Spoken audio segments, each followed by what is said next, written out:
Class 10 में आज एक नए टॉपिक के साथ। टॉपिक का नाम है धमनी और सिरा में अंतर, difference between arteries and veins. Difference between arteries and veins, ठीक, धमनी और सिरा में अंतर।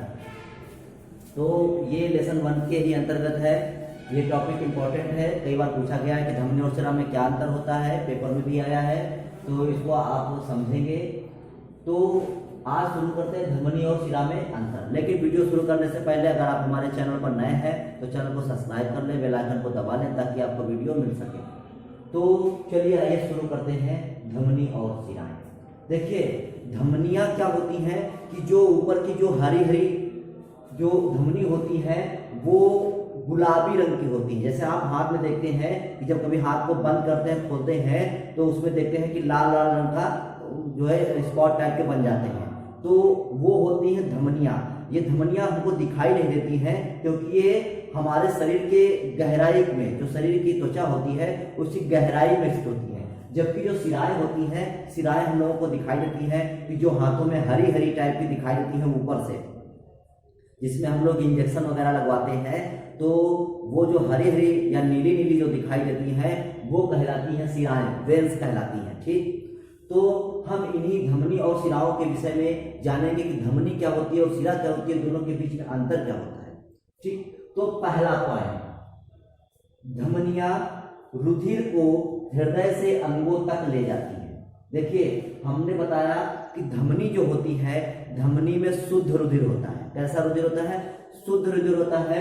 और जो सिराएं होती हैं उनमें अशुद्ध रुधिर होता है। ठीक, तो जब शुद्ध रुधिर होता है तो ये बताइए कि शुद्ध रुधिर कहां से कहां तक जाता है? तो शुद्ध रुधिर को कौन पंप करता है? शुद्ध रुधिर को हृदय जब पंप कर देता है तो हृदय से वो शरीर के विभिन्न अंगों में जो शुद्ध रुधिर होता है वो पहुंच जाता है।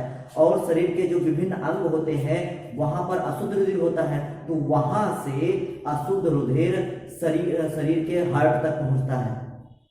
शरीर के अंगों से हार्ट तक अशुद्ध रुधिर पहुंचता है। तो जो शुद्ध रुधिर होता है वो हार्ट से विभिन्न अंगों तक जाता है, और जो अशुद्ध रुधिर होता है वो विभिन्न अंगों से शरीर के हार्ट तक आता है, हृदय तक आता है। तो उसी के इन सबको जानने के बाद तब हम इन अंतर को जानते हैं कि ये अंतर क्या होते हैं, तब हमें आसानी से समझ में आएगा। तो चलिए शुरू करते हैं।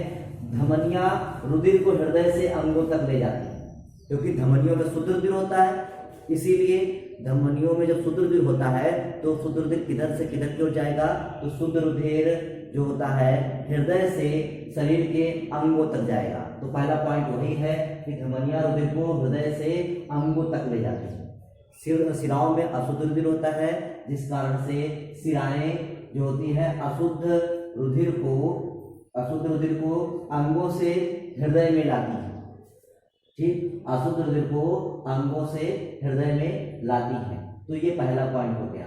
अब दूसरा पॉइंट होता है। दूसरा पॉइंट क्या है? दूसरा पॉइंट बहुत ही ज्यादा इंपॉर्टेंट है। देखते हैं, फेफड़ों में ले जाने वाली पल्मोनरी धमनियों, जो अशुद्ध रुधिर को हमारे जो शुद्ध रुधिर, क्योंकि धमनियों में क्या होता है? शुद्ध रुधिर होता है, लेकिन एक ऐसी धमनी है जिसका नाम है पल्मोनरी धमनी। क्या नाम है उसका? पल्मोनरी धमनी है। तो पल्मोनरी धमनी में अशुद्ध रुधिर, मतलब अशुद्ध रुधिर होता है। पल्मोनरी धमनी में कैसा रुधिर होता है? अशुद्ध रुधिर होता है। लेकिन बाकी और सब धमनियों में कैसा रुधिर होता है? तो शुद्ध रुधिर होता है। ये बात ध्यान रखना, ये अपवाद है। जो पल्मोनरी धमनी है ये अपवाद है, क्योंकि सब में कैसा रुधिर होता है? शुद्ध रुधिर होता है। सभी धमनियों में कैसा रुधिर होता है? शुद्ध रुधिर होता है। जबकि जो पल्मोनरी धमनी है उसमें कैसा रुधिर होता है? तो उसमें अशुद्ध रुधिर होता है। ठीक, इसी को पॉइंट बना के लिख दिया गया है कि फेफड़ों में ले जाने वाली पल्मोनरी धमनी के अतिरिक्त, मतलब जो पल्मोनरी धमनी है उसके अतिरिक्त सभी में शुद्ध रुधिर होता है। अर्थात सभी जो धमनियां हैं उनमें कैसा रुधिर होगा? शुद्ध रुधिर होगा। लेकिन एक धमनी को छोड़कर, कौन सी धमनी को छोड़कर? पल्मोनरी धमनी को छोड़कर। ठीक, तो ये पॉइंट समझ में आ गया। इसी प्रकार से एक सिरा भी अपवाद है। तो उसमें जो पल्मोनरी सिरा है, पल्मोनरी सिरा के अतिरिक्त, पल्मोनरी सिरा में कैसा रुधिर होगा? पल्मोनरी सिरा में शुद्ध रुधिर होगा। कैसा रुधिर होगा? शुद्ध रुधिर होगा। और पल्मोनरी सिरा के अतिरिक्त बाकी जितनी भी शिराएं हैं उनमें कैसा रुधिर होगा, अशुद्ध रुधिर होगा। ठीक, तो पाल्मोनरी धमनी में कैसा रुधिर है, शुद्ध रुधिर है, और बाकी और सभी शिराओं में कैसा रुधिर है, अशुद्ध रुधिर है। तो ये दोनों पॉइंट बहुत ज्यादा इंपॉर्टेंट है। ये विकल्प में भी पूछ सकता है कि कौन सी धमनी में जो होता है अशुद्ध रुधिर होता है, तो पाल्मोनरी धमनी। पूछ दिया जाए प्रश्न कि कौन सी शिरा में शुद्ध रुधिर होता है, तो पाल्मोनरी शिरा में। ठीक, अब आता है तीसरा। देखिए, जब हृदय से शरीर के विभिन्न अंगों में रुधिर भेजा जाएगा तो जब ज्यादा दाब लगाने की आवश्यकता होगी कम, तो सीधी सी बात है जब हमें शरीर के विभिन्न अंगों में रुधिर भेजना होगा तो हमें ज्यादा दाब डालना पड़ेगा, ज्यादा तेजी से पंप करना पड़ेगा। तो वही का पॉइंट है तीसरा कि जो धमनी होती है, धमनियों में जो रुधिर होता है वो अधिक दाब के साथ बहता है। कैसा, अधिक दाब के साथ बहता है, क्योंकि इसमें ज्यादा दाब नहीं होगा तो शरीर के अंगों तक पहुंचेगा ही नहीं रुधिर, तो इसलिए अधिक दाब के साथ बहता है। जबकि जो शिराएं होती है तो शरीर के विभिन्न अंगों से ब्लड, अशुद्ध ब्लड हार्ट में आता है तो अपने वो आराम से आ जाता है, उसको कम दबाव की आवश्यकता होती है। तो वही अगला पॉइंट है कि इनमें रुधिर धीमी गति से, क्योंकि जब ब्लड हार्ट में आ रहा है तो धीमी गति से आएगा। ठीक, और उसका दाब कैसा होगा, कम होगा। तो इसमें क्या होता है, शिराओं में रुधिर धीमी गति से और कम दाब के साथ बहता है। ये हो गया तीसरा पॉइंट। चौथा पॉइंट क्या है कि आपको बता ही चुके हैं कि जब जैसे हाथ में हम लोग क्या करते हैं, जब हाथ को बंद करते हैं, खोलते हैं, या कोई शरीर का अंग होता है तो उसमें जैसे मान लो जो हथेली होती है तो हथेली को जब बंद करते हैं, खोलते हैं तो लाल हो जाती है। तो इसका मतलब होता है कि यहाँ पर धमनियां इकट्ठा है, लेकिन वो गहराई में स्थित होती है, इसीलिए जो है हम लोगों को दिखाई नहीं देती हैं। तो वही है कि ये जो धमनियां होती हैं वो गुलाबी या चटक लाल सी होती हैं। मतलब कैसी होती हैं, ये गुलाबी होती हैं या फिर बहुत ही डार्क लाल, मतलब बहुत ही डार्क रेड होती हैं। ठीक, तो ये गुलाबी या चटक लाल सी होती हैं। जबकि जो शिराएं होती है, शिराएं आपको दिखाई देती हैं ऊपर से ही, ये नीली या हरी सी दिखाई देती हैं। कैसी होती है शिराएं, नीली या हरी सी होती है।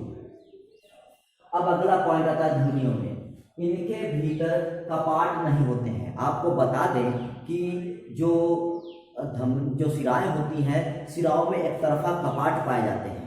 ठीक, ताकि जो और किधर से पाए जाते हैं वो हम आपको बताएंगे। फिलहाल इसमें इतना देखते हैं कि जो धमनी होती है उसमें कपाट नहीं पाए जाते, वाल्व नहीं पाए जाते हैं। कपाट को इंग्लिश में क्या कहते हैं, वाल्व।